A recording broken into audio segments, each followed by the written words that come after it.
My name is Danielle Parker. I'm 58 years old, a black woman born and raised in Detroit, and I'm the one everyone now believes is dead. On paper, I died on a bright Thursday morning in Atlanta, but the truth is, I never felt more awake than the moment the doctor told me I had 2 months left. I remember the way his lips shaped the word terminal, like he'd rehearsed it, softened it, like it could land gently if he wrapped it in enough clinical detachment. But nothing in that white, sterile room softened the blow. What I felt wasn't panic or sadness. It was stillness. A slow, internal shift that clicked into place like a key turning in a safe.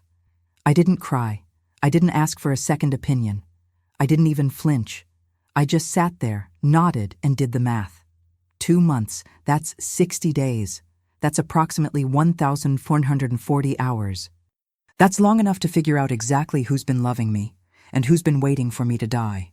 The air in the clinic smelled like disinfectant and dry air, the kind that irritates your throat just from breathing. I looked at the doctor and wondered how many people he'd said this to. Did he go home and cry?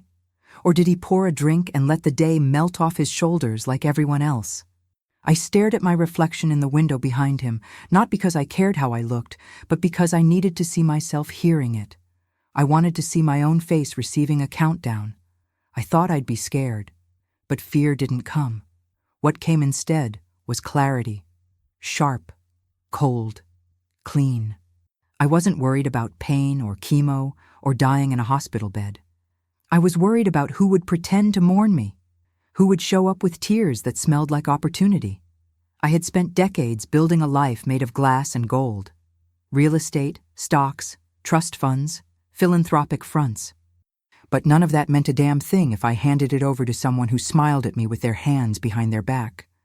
So I drove home, not as a dying woman, but as a woman preparing for war. I passed 3 of my buildings on the way, each one taller than the last, with my last name etched in stone above the doors. Parker Residences, Parker Square, Parker Tower. My name meant something in Atlanta. It opened doors, got me tables, made people smile wider. But that day, every letter of it felt like a collar tightening around my neck. I didn't feel like the owner. I felt like property. And that feeling had been growing for years. Not just with strangers, but inside my home. Ethan, my husband, had started to ask quiet little questions. Not all at once. He was smarter than that. It was the way he asked about my will while pouring wine, the way he brought up life insurance, just in case, the way he smiled at me in public and looked through me in private. I saw it. I didn't want to believe it, but I saw it. And sitting at that red light on Peachtree, watching people cross the street below one of my buildings, I realized I had no idea who actually loved me. Danielle, not Parker, not the donor, not the name, just me. Ethan had charm, that was the thing. He knew how to talk. He knew how to lean in just close enough. People called us a power couple, said we looked good in magazines. And maybe we did. Maybe we even had something real once. But over time, his eyes stopped warming when he looked at me. His compliments turned into observations, then criticisms, then silence. He always said the right things to the right people, especially when they had money or influence. But with me, his words got colder, more rehearsed, like he was checking off a list, and I let it slide. I let it slide because I thought I could fix it, or outlove it, or buy us enough time to find our way back. But the more I tried, the more he watched the clock, my biological one. I caught him reading my medical files once, pretending he was just curious. That's when I knew. Not suspected. Knew. He wasn't waiting for me to get better. He was waiting for me to go. So I started writing lists, names, relationships, trust levels, assets. I stayed up late, staring at spreadsheets of my own life, breaking it down like a business deal. Because that's what it was now, a deal. And if I was the one dying, I was going to control the terms. I didn't know yet how I'd fake my death or how far I'd go, but I knew this much. I wasn't going to let people weep over my coffin while secretly planning how to spend my money. I wasn't going to leave my legacy in the hands of anyone who smiled wider at my bank balance than at my presence. I couldn't stop death, But I could stage it, direct it, produce it like a Broadway show with one audience and one question at its heart. Who's crying because I'm gone? And who's crying because I didn't leave them enough? It was wrong. It was indecent. And it was the most honest thing I'd ever thought. And that's when the idea locked into place, clear as glass and sharp as truth. I was going to die in public, but stay alive long enough and lucid enough to watch what happened after. I would find a way to exit without exiting, to observe without being seen. I didn't want revenge. I wanted clarity. I wanted to know, with certainty, who earned a place in the story I'd leave behind. That was the morning I died on paper. But what I really did was step into a different kind of life, one where masks were removed, truths were spoken, and I finally learned the difference between love and inheritance. My doctor signed the papers. The countdown began. But this wouldn't be a quiet death. It would be a spotlight, and I would be watching from the wings. I want to take you back before Atlanta, before the cancer, before Ethan and the real estate empires and the headlines that called me a visionary. I want to take you back to Detroit, to the smell of oil heat in the winter and the sound of rent envelopes being slid across a wooden counter. My earliest memory isn't of toys or birthdays. It's of my mother's hands counting bills while whispering prayers under her breath. My parents owned a small building on the west side, not fancy, but enough to put food on the table and send the message that we owned something.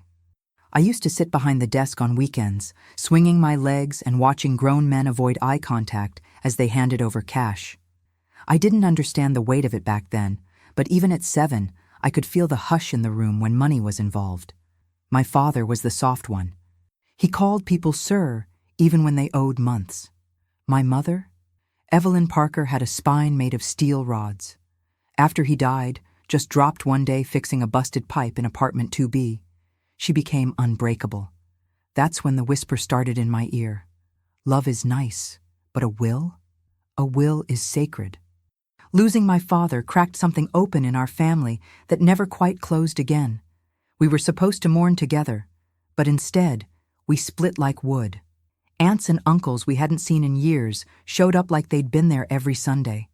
There were arguments behind closed doors, whispers through gritted teeth, and all of it revolved around who got what. I remember standing at the top of the stairs the night I heard my mother and Uncle Terence screaming about the deed to the second property. I didn't know what a deed was, but I knew it was more important than grief. My mother won that fight, and after that, she stopped pretending people were good until proven otherwise. That's when I learned what power looked like in our world. It wasn't brute force, it was paper, contracts, signatures. Clauses that turned "I love you" into "I deserve this." That's when she started teaching me how to see through people. Don't confuse a kind word for loyalty, she'd say, and don't confuse blood for family. I loved her, but I also feared becoming her.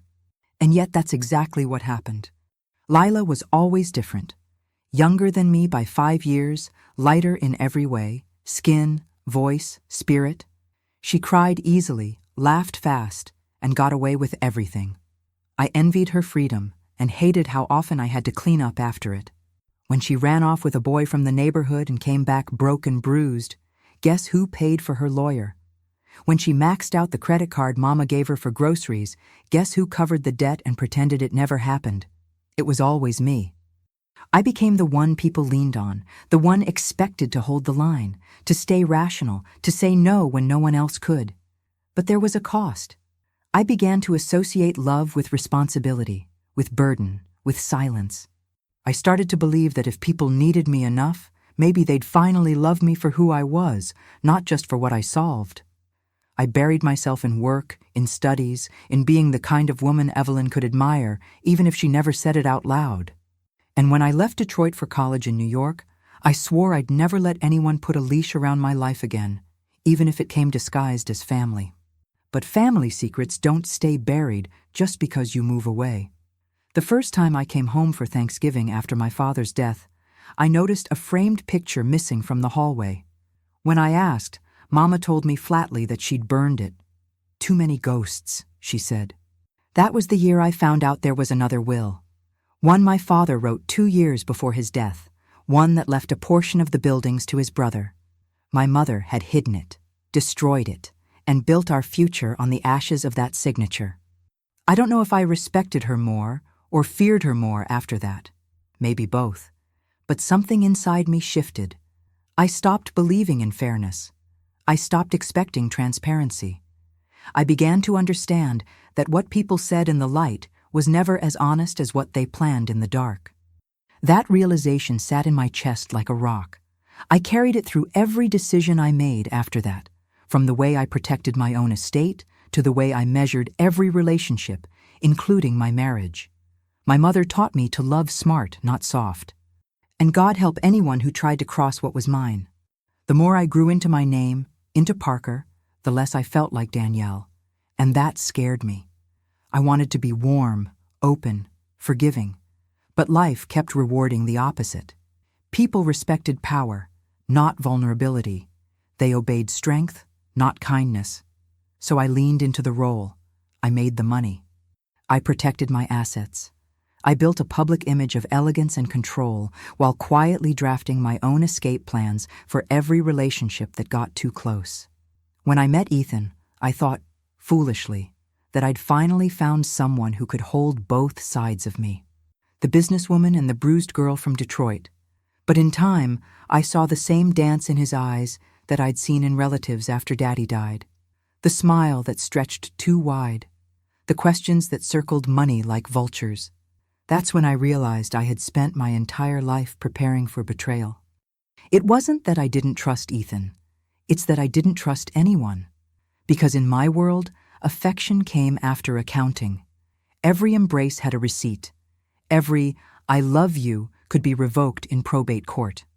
So when people ask me why I did it, why I faked my own death, I don't talk about the cancer first. I talk about Detroit. I talk about the whisper in my ear when I was 8 years old and my father's body was still warm. Love is nice, but a will is sacred. That voice shaped everything. It shaped the woman I became and the walls I built. It shaped my understanding of what legacy really means, not just money, but memory, reputation, intention. I had to know, before I left this world for real, whether I was seen as Danielle or just as Parker.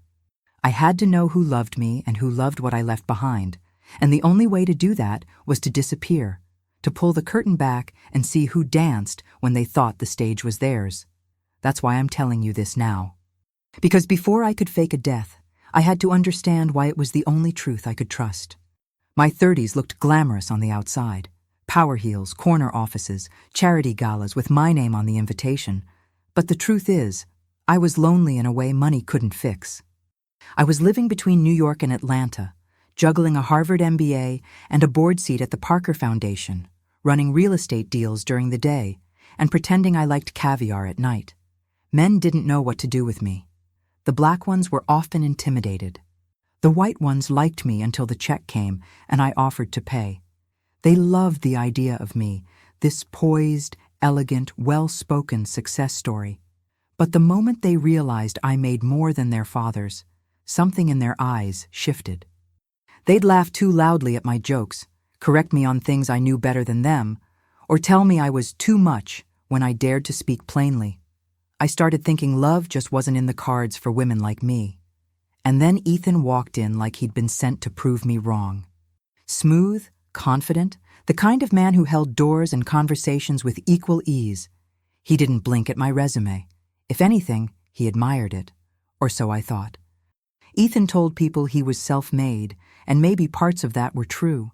He'd grown up in Kentucky, bounced around foster homes, worked his way through college selling luxury watches.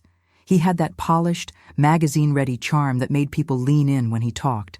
And God, could he talk. We met at a charity auction. He made some clever comment about the overpriced wine and the underfed egos, and I laughed before I even turned around to see his face. That laugh cost me everything. For the first time in years, I didn't feel like I had to shrink or perform. He seemed unbothered by my success, even curious about it. I mistook that curiosity for respect. We started dating fast, publicly. The press loved it. Power couple in the making. I ate it up like dessert. It felt good to be wanted, to be seen, to be held.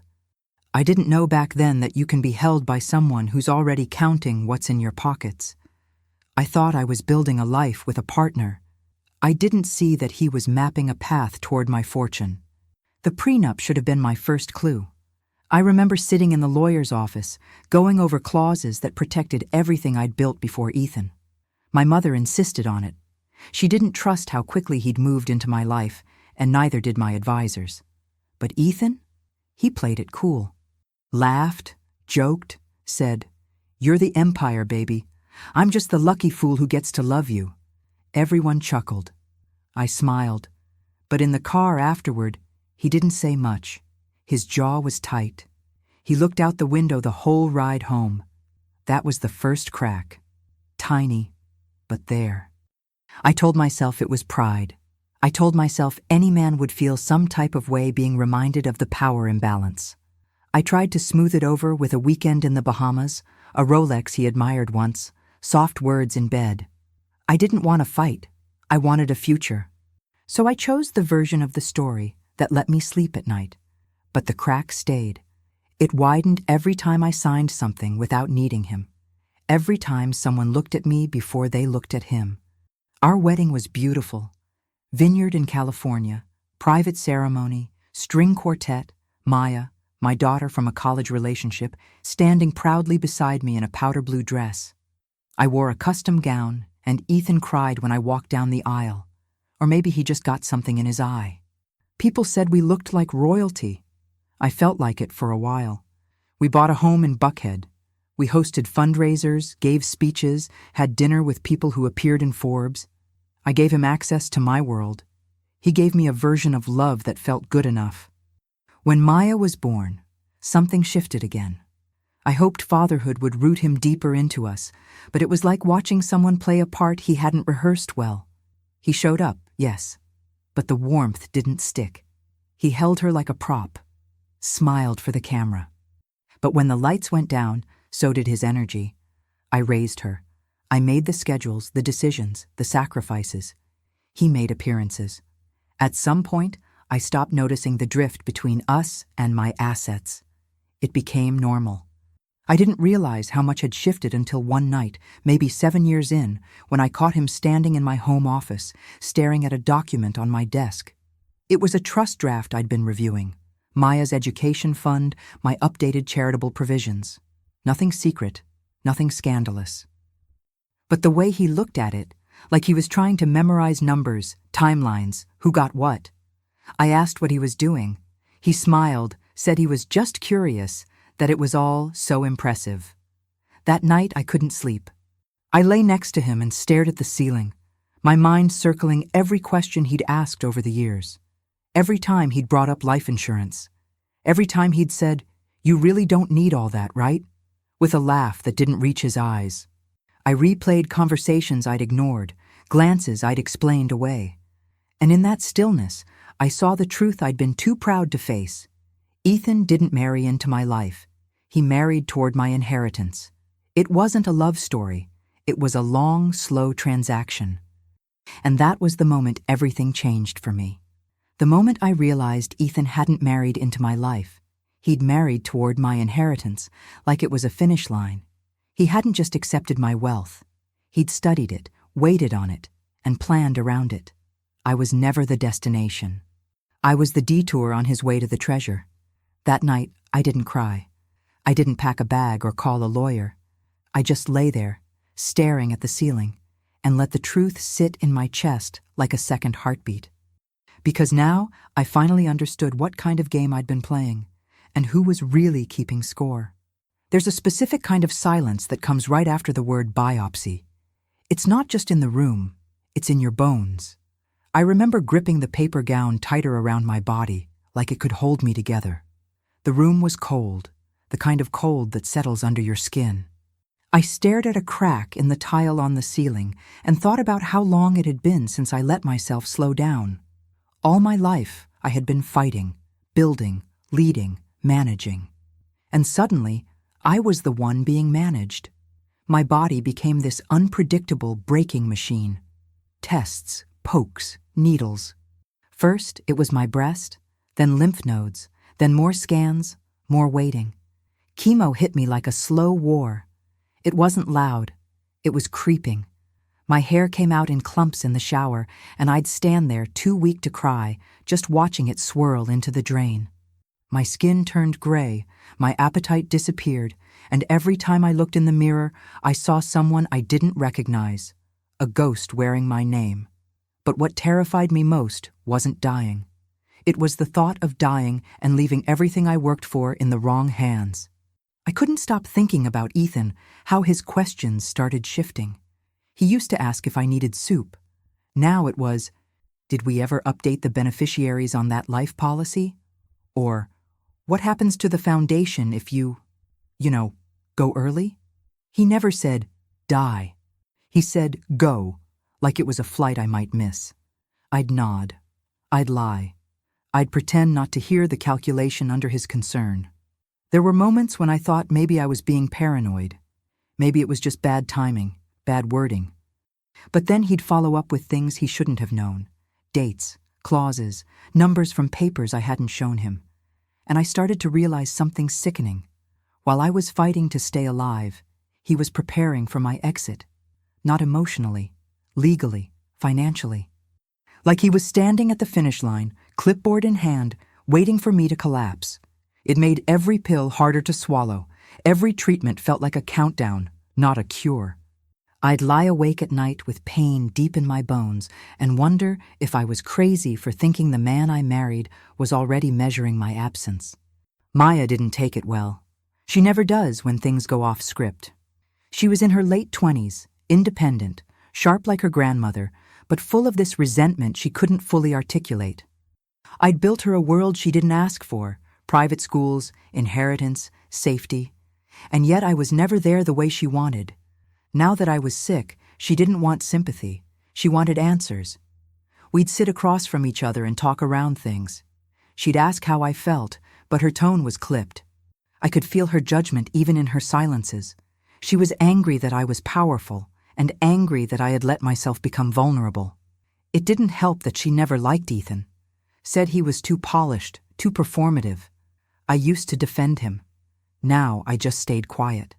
Maya would go on about the foundation's operations, about leadership transition plans, about asset protection, and I'd see her eyes dart to my hands, checking if they were still steady.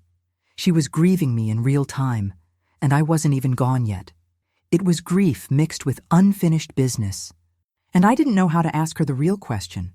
Would you love me without the legacy? I started keeping secrets.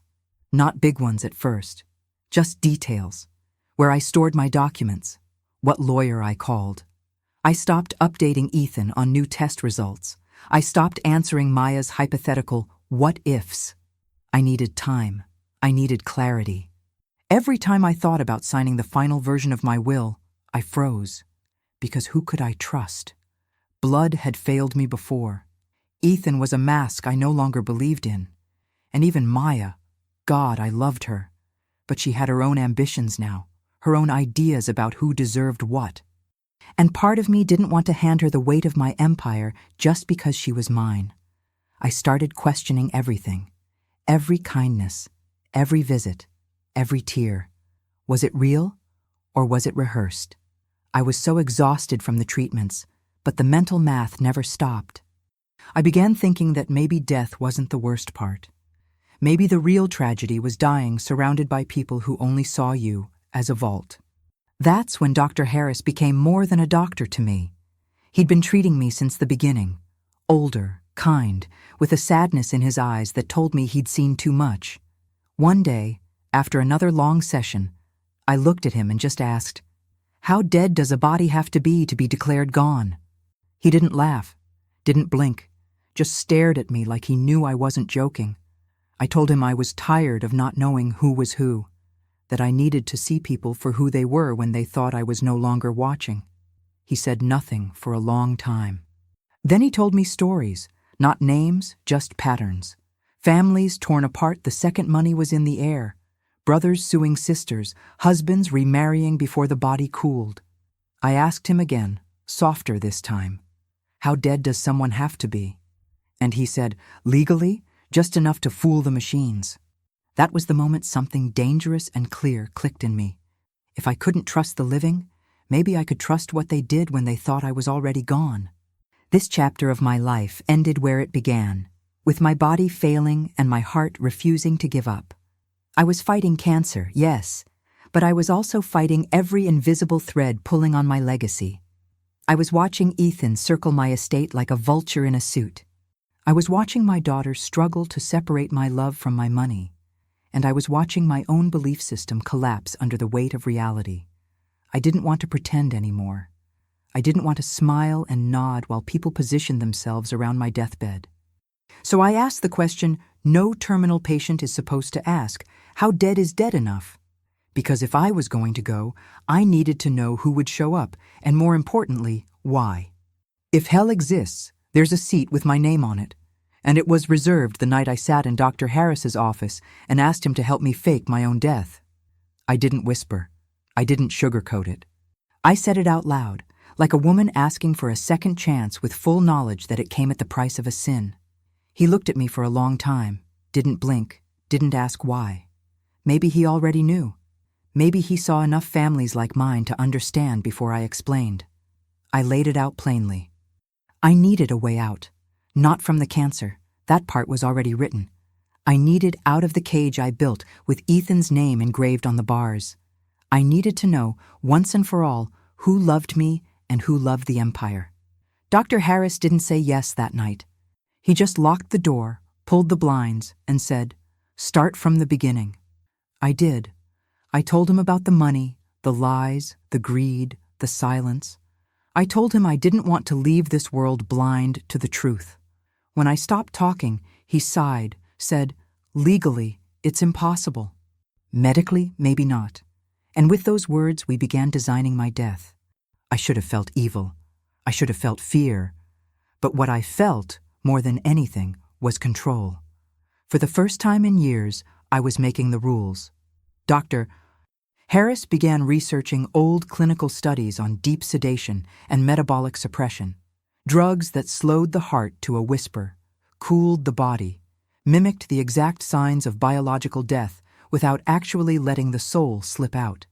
He spoke in technical terms, but I didn't need the science. I needed the outcome. I needed silence believable enough for a death certificate. He found something experimental, barely legal. The doses would have to be perfect, timing tighter than any surgical procedure. We planned it down to the second. I'd collapse in the hospital parking lot, outside the cameras, but within reach of emergency help.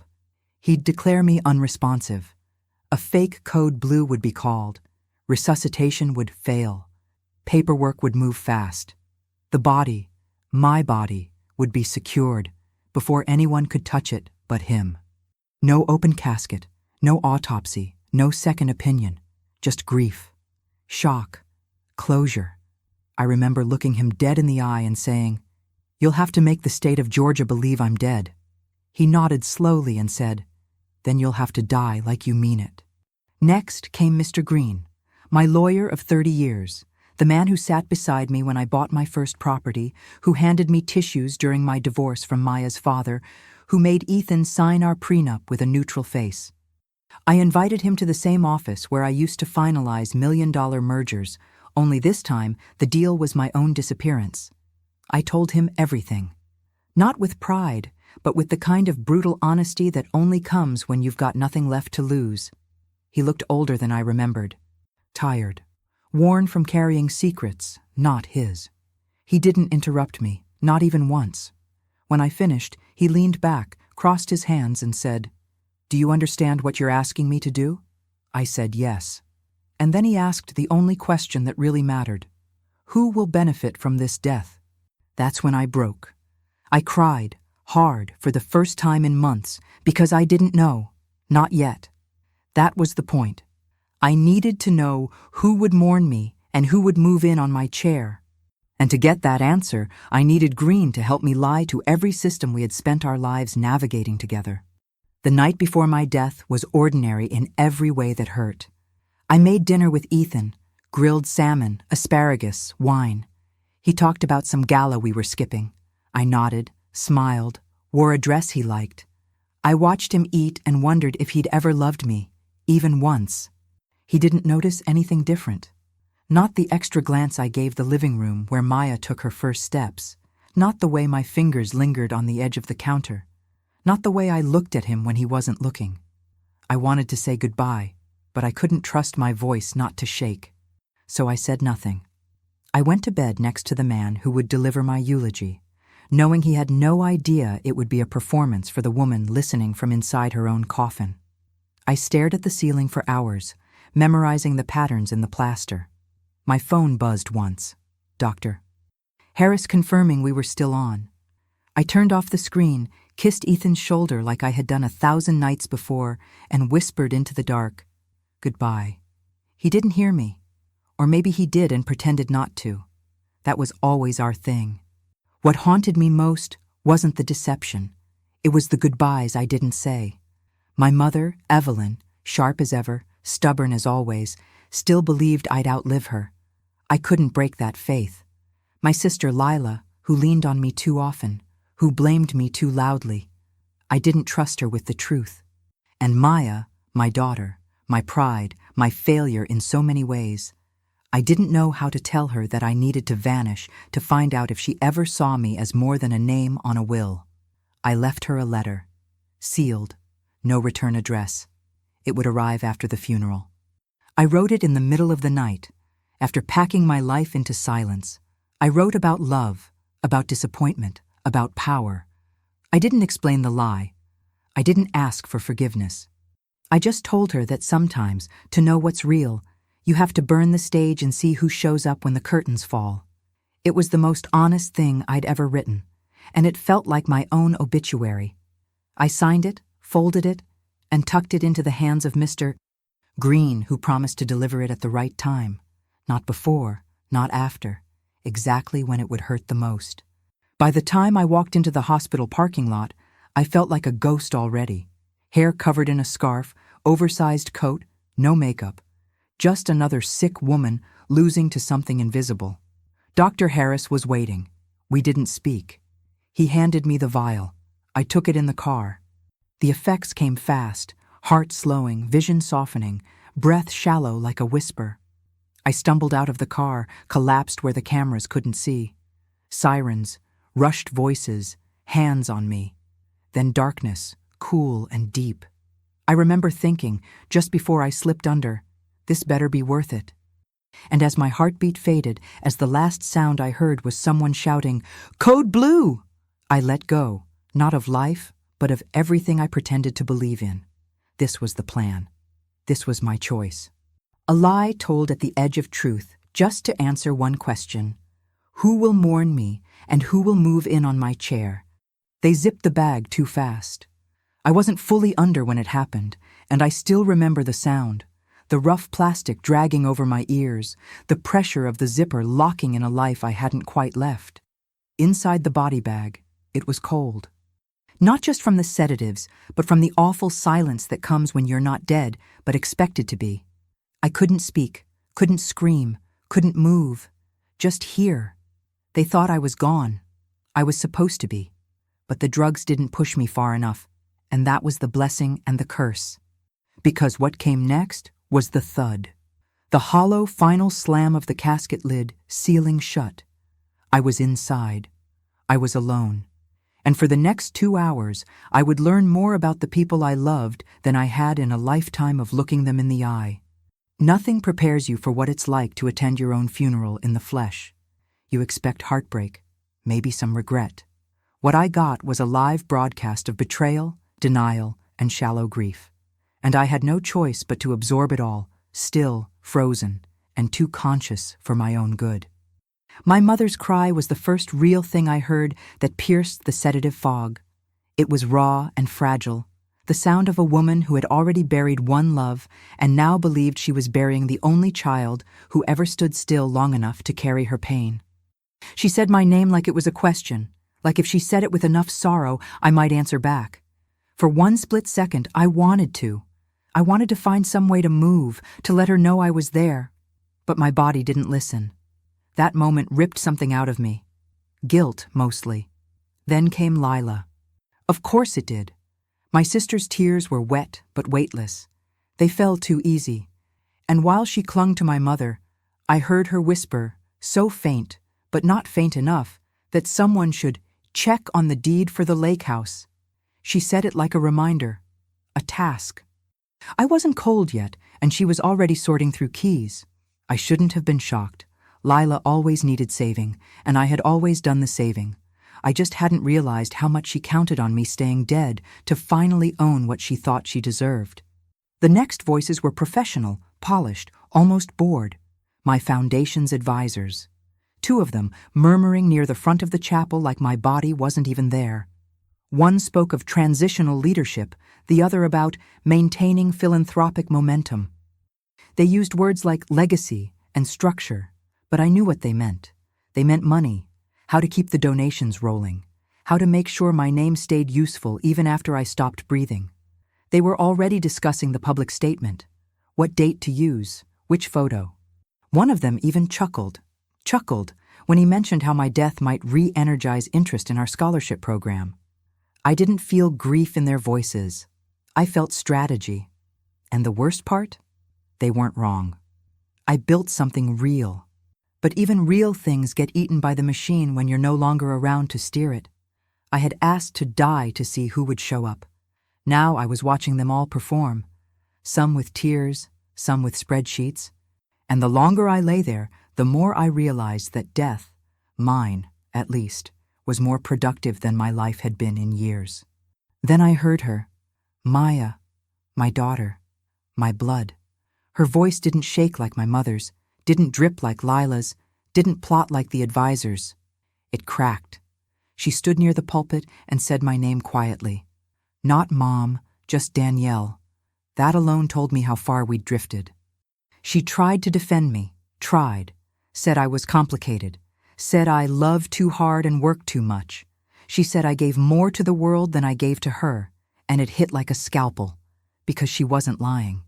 I had missed birthdays, skipped parent-teacher meetings, outsourced hugs to nannies and long-distance calls. I thought I was building a future for her, but maybe I was just building an empire around a hollow center. She cried, but it wasn't for me. It was for the version of me she never got to know. And as she stumbled through her tribute, I realized that my biggest failure wasn't the marriage, or the money, or the secrets. It was that my daughter had to grieve a stranger who happened to give birth to her. That cut deeper than all the rest. Then came Ethan. I didn't see him, obviously, but I felt his presence in the shift of the room, in the way people held their breath, waiting for the performance. I knew the rhythm of his steps, the polished clap of leather soles, the pause before the show began. He didn't cry, didn't falter. He placed a hand on my coffin like he was touching a desk, and then, with a voice calm enough to freeze time, he said, "My wife is the woman I've hated for 10 years. That was it. No build-up, no sorrow, just truth. Cold, clean, and final. My blood, what little still moved, curdled. He spoke of our marriage like it was a transaction gone sour. Said I never let him in. That I loved my name more than I loved him. That he stayed because it was the smartest financial choice. And as he spoke, I felt humiliated and relieved in equal measure. Humiliated because he had buried me before I ever left. Relieved because now I knew. I wasn't crazy. I wasn't paranoid. The man I married never loved me. He loved the money, the access, the optics. I was a doorway he had to pretend to care for in order to walk into the life he wanted. Lying there, listening to Ethan confess his hatred while standing inches from my dead body, I felt stripped bare, not just by him, by everyone. I had faked my death to find the truth, but I hadn't expected it to be so loud, so sharp, so unmerciful. Every voice, every whisper, every sigh, pulled the curtain back on years of denial. But that's what I asked for, isn't it? To know. And now I did. Ethan hated me. Lila coveted me. Maya mourned a version of me that never truly existed in her life. And my legacy, my work, my name. It was already being handed off like a baton in a race I no longer ran. I couldn't cry, couldn't move, couldn't scream. But inside that box, surrounded by flowers and lies, I made a silent vow.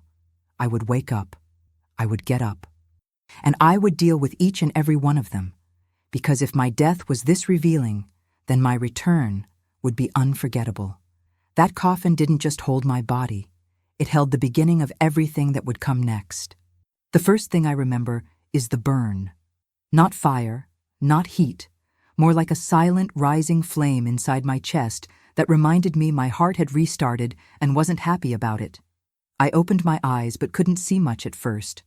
Everything was light, a gross fluorescent blur buzzing above me like a cheap motel bathroom. The air was too cold and too clean. I wanted to cough, scream, throw up, but my throat was raw, my limbs didn't listen, and my skin felt like it had been dipped in ice water. I wasn't dead anymore.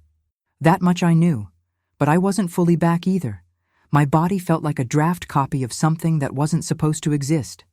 I blinked hard and saw Dr. Harris leaning against a table with his sleeves rolled up and his face aged 5 years in a night.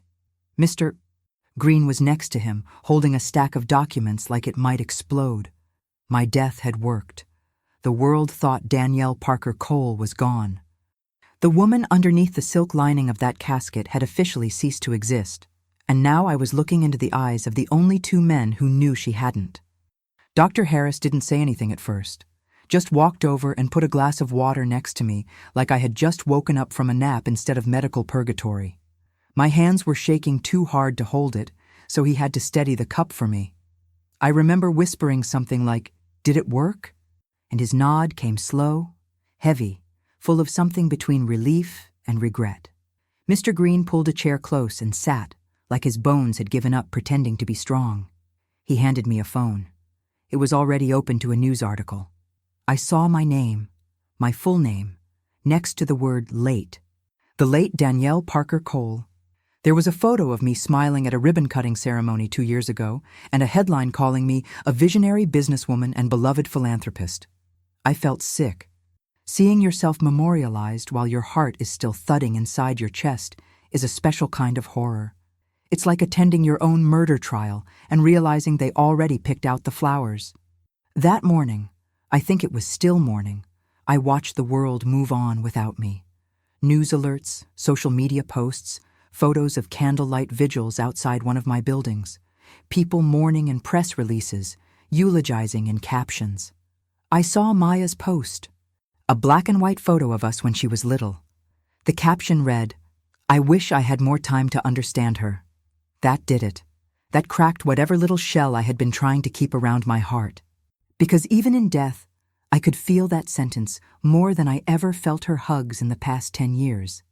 I wanted to scream at the screen, tell her I wasn't gone, that we still had time, that I could explain everything.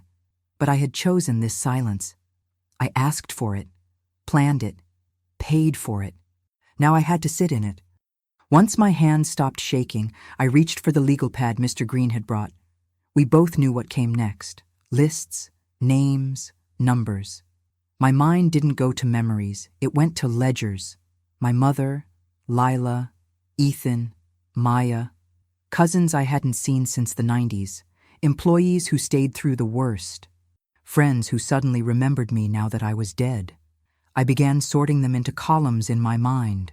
Who gets what? Who gets nothing? Who gets the truth in a sealed letter? Dr. Harris watched me and asked softly, "You sure you want to go through with all of it?" I didn't answer right away. Because I wasn't sure. Not about the morality. That ship had sailed when I faked a whole funeral. But about the emotional cost. Could I carry the weight of everyone else's disappointment and betrayal and still make clean, cold decisions about money, legacy, justice? I looked at the revised will. Mr. Green had already updated it per my instructions. The new version had clauses about letters to be delivered, video recordings, posthumous instructions.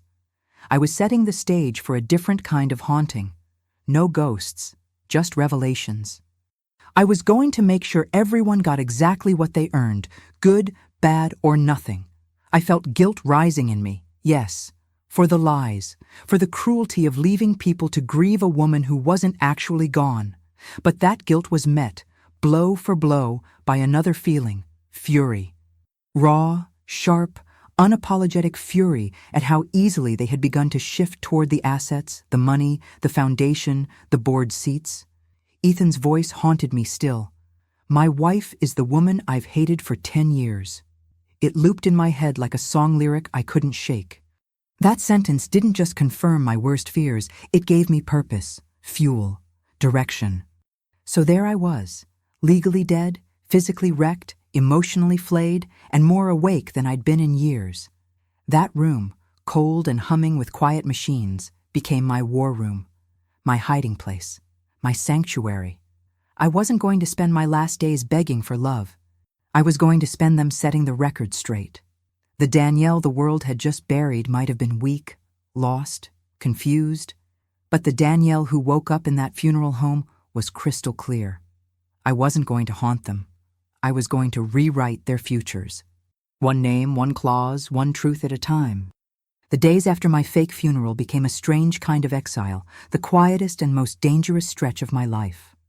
I wasn't hiding from the law, I was hiding from the grief I had created, from my daughter's cracked voice, from my mother's trembling hands, from Ethan's venom poured over a coffin he thought held his ticket to freedom. I spent hours in that cold, borrowed room, a blanket over my knees, a scarf covering my half-grown hair, surrounded by piles of paper and a stack of envelopes thicker than any report I'd ever reviewed. These weren't love letters. They were verdicts. Each one had to be handwritten because I needed the weight of each word to sit on my fingers before it sat on their souls. Mr. Green hovered over the table like a guardian of sins, reviewing my instructions with the stiffness of a man who knew he was helping rewrite several destinies. I felt like a ghost with a pen, invisible but dangerous, watching my own life spread out before me in names, accounts, and truths I had been too cowardly to say while I was still alive. Every stroke of ink felt like both a confession and a punishment. The first letter I finished was the one that mattered the least on paper, but the most in my heart, the scholarship fund in my father's name. I wrote it slowly, thinking of him fixing radiators in the Detroit winter, of his gloves always torn at the fingertips, of the way he'd kiss my forehead before leaving for work. He never lived to see me become the woman I am, but everything I built came from that small seed of stability he planted before dying on a floor covered in dust and broken pipes. So I created something that felt like redemption. A scholarship for kids from blocks like ours. Kids no one sees until they mess up, kids who need more than lectures about responsibility. I told Mr. Green that the fund had to be quiet, no press release, no gala, no plaque with my face on it. Just real money for real futures. It was the first decision that didn't feel like manipulation. It felt like closure. It felt like something honest. And honesty wasn't something I'd had much of lately. Then came the letter for the one ex-employee who had cried for me like I mattered. A maintenance supervisor named Carlos, who worked at Parker Tower for 15 years and never once asked for anything he didn't earn. He came to my funeral and wept the way a man cries for someone who once saved him quietly. He didn't know I heard it. He didn't know that inside that coffin, his grief felt more authentic than all the floral arrangements combined. So I gave him the house. Not one of the big ones. Not the estate or the lakefront. Just a modest home outside the city I bought years ago and forgot I owned. He'll find out through a lawyer, not from me. And it'll confuse him, maybe even scare him. But it felt right. Giving something to someone who had no idea he was being considered. No performance, no agenda, just repayment of a debt he never knew he created by simply being human. Maya's trust was the hardest part. I wanted to give her everything and nothing at the same time. Because loving someone who barely knows you is a kind of grief of its own, and I've carried that grief longer than the cancer. Her trust includes money. She will never struggle financially if she doesn't sabotage herself, but she won't get a penny without doing the work. Real therapy, real accountability, real forgiveness that isn't bought or demanded. She has to heal. Not for me, but for herself. I wrote her a letter longer than all the others combined. I apologized without admitting everything. I told her I loved her in the only way I knew, by providing, by protecting, by sacrificing. I told her the truth she never wanted to hear, that I didn't know how to be soft without breaking. And I asked her, begged her even, to be softer with herself than I ever managed to be. That trust isn't a gift, it's a lifeline, and she'll either use it or drown with it. But for once, the choice isn't mine. And then there was Lila. Writing her letter was like stitching up an old wound while reopening it at the same time. I didn't leave her much money, because she would have burned through it in months, then blamed me from the grave. But I left her something uglier, something heavier, the truth. I listed, one by one, every time I saved her, every debt I paid, every lie I covered, every consequence I carried on my back so she wouldn't ruin herself before adulthood. I told her she wasn't a burden. I told her she was a storm, beautiful and destructive, and that I spent my entire life trying to keep her from blowing herself apart. And I also told her I failed, because protecting someone so much that they never grow is its own form of betrayal. She'll hate me when she reads it, then she'll resent me. Then maybe, years later, she'll understand that this was the only inheritance she was mature enough to receive. Truth as a mirror, truth as a punishment, truth as a door she can either walk through or run from, but truth nonetheless. By the time I finished all the letters, my hands ached, my eyes burned, and my soul felt scraped raw. I didn't know if I was delivering justice or just playing God with a wig on. I didn't know if I was giving people what they needed or what I needed them to feel. The moral line was blurred, smudged by exhaustion and ego and something darker I didn't want to name. But I kept going, because item by item, name by name, I felt a strange kind of strength growing where the cancer had once eaten through me. Not the strength of control. I'd had that my whole life. Something quieter. Something like honesty finally taking root. When I signed the last envelope and handed it to Mr. Green, I felt lighter than I had in months. A dead woman writing the future for the living. A ghost holding a pen. And for the first time since the diagnosis, I felt like I had done something worth dying for.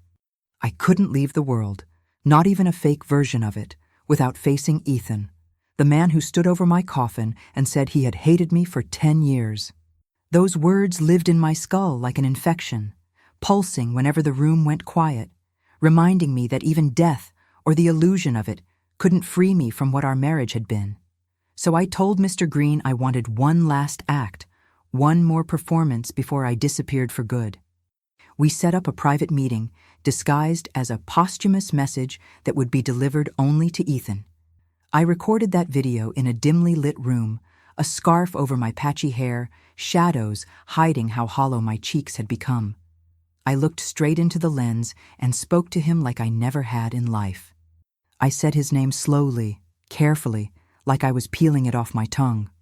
I reminded him of his eulogy, if you could call it that, and told him I heard every word. Then I told him he owed me one final meeting. He didn't get to bury me in lies and move on like he had won something. When Mr. Green delivered the message, I knew Ethan would come.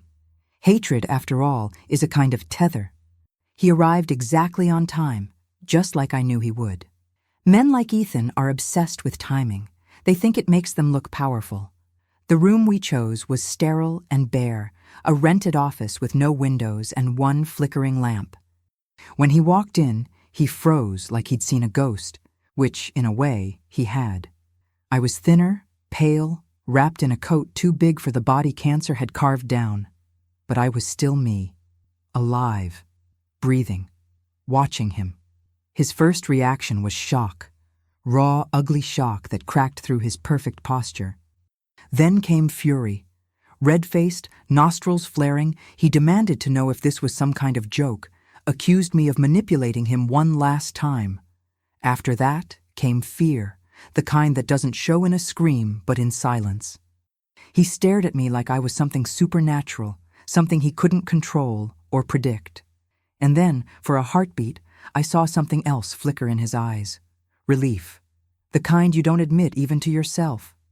But it vanished as fast as it came, swallowed by the return of that coldness I'd slept beside for years. He straightened his jacket and said, "You're sick," as if I needed him to diagnose me. I didn't waste time. I told him I was there for answers, the ones he thought I'd never hear, the truth he had spilled over my coffin like oil. I asked him when the hate started. Was it the prenup? The money? The name he liked to use at events but resented in private? He didn't deny it. That was the part that hurt the most. He spoke about the marriage like it was a cage he had willingly stepped into, believing he could eventually pick the lock. He said being Mr. Parker had eaten at him, that people saw me as the empire and him as the +1. It wasn't love he wanted. It was dominance, or at least equality that he never earned. He said, "I never let him in." I laughed at that bitterly, because the truth was he never cared enough to stay. He rehearsed every public moment, every smile, every squeeze of my hand. He had practiced his widower performance long before I ever died. Listening to him felt like ripping open the last scar cancer hadn't already torn through. But I stayed quiet, let him talk until his excuses dried out. Hate is loud, but it collapses quickly when you stop feeding it. When he was done, I told him what I had done, calmly, clinically, like a surgeon explaining an incision. I told him the prenup he skimmed but never understood protected everything. He would get nothing beyond his own salary, which was modest by comparison to the fortune he had been circling like a hawk for years. I told him about the board documents, the legal maneuvers Mr. Green and I had finalized minutes after I died, the clauses that removed him from every position where he believed he would reign as the grieving widower with a halo of sympathy. His face twisted in ways I had never seen. Disbelief first, the kind that scrambles a man's dignity. Then pride, the wounded kind. Then fear again, sharp and undeniable. I had taken from him the one thing he valued: access, power, proximity to wealth he never earned. He opened his mouth to argue, but nothing came out. He looked small then, smaller than I'd ever seen him. Like a boy caught stealing from a purse he swore he didn't touch. And I felt something unexpected. Not satisfaction, not joy, just exhaustion. There was a moment, a brief and poisonous moment, when I wanted to ruin him completely. I could have. I had every tool at my fingertips. Legal charges, leaked recordings, financial exposure that would have crippled his reputation beyond repair. I imagined headlines dragging him the way he had dragged my name through 10 years of silent contempt. I imagined him begging for the mercy he never offered me. But the fantasy didn't last, because while I could break him publicly, it wouldn't heal me privately. Revenge is a fire that burns the hand holding the match, and I was already burning everywhere cancer had touched. I didn't want my last months to be spent feeding on his misery. I didn't want the final chapter of my life to be defined by his downfall. I realized something simple and devastating. His hatred of me was his prison, not mine, and ruining him would only let him blame me for the rest of his life. Letting him live with what he did? That was a different kind of justice. So I chose a punishment that didn't need courts or cameras.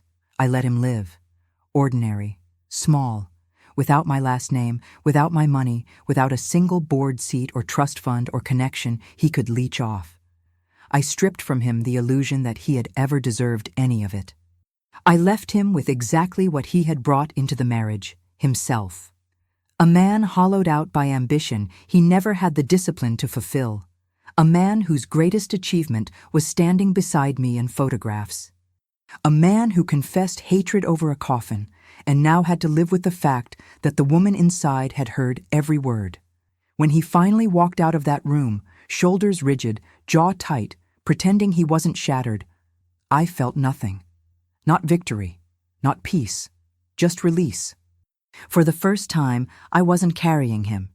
He would have to face his own reflection without the Parker Empire propping up his ego. And I walked away knowing that leaving him with his own conscience was the one punishment he would never escape. I stepped out of the game the moment I moved into that small rented house 3 hours from Atlanta, a place so plain and unremarkable that it almost felt holy. No marble countertops, no manicured lawns, no security gates or polished silence. Just creaking floorboards, mismatched curtains, and a refrigerator that hummed too loud at night. For the first time since I was a child sitting behind the counter, counting rent envelopes for my mother, I didn't have to perform strength or perfection. I was a ghost with a beating heart, living in a town where no one knew my face, my money, my empire, or the fact that the world believed I was already gone. My last weeks were full of things I had never given myself before: long naps, cheap coffee, quiet mornings. My body was failing, yes, but my mind had never felt clearer. Every ache felt like a door closing gently instead of slamming. I found myself relearning how to breathe without calculating who was watching. I found myself wanting less and feeling more. It was strange, peaceful, and terrifying in equal measure. The phone calls with Maya were the hardest part. She had received my letters and the trust fund terms, and I could hear the confusion in her voice every time she spoke. She didn't know whether to hate me or to love me, whether to scream or to listen. Those first calls were stiff, the pauses heavier than the words. She'd ask where I was, and I'd lie. She'd ask why I had done everything the way I did, and I'd tell her I'd explain when she was ready. For a while, I didn't think she'd come. But then, one afternoon, as I was sweeping the tiny porch outside that rented house, I saw her car pull into the gravel driveway. She stepped out slowly, almost cautiously, like she expected me to disappear if she moved too fast. I was thinner, frailer, and she looked at me with a mixture of shock and recognition that made my throat close. She didn't run into my arms, and I didn't expect her to. We just stood there, letting the air fill in the space between us, finally seeing each other without the noise of the world in the middle. Inside the living room, small, warm, cluttered with thrift store furniture, we sat across from each other with 2 mugs of cheap coffee.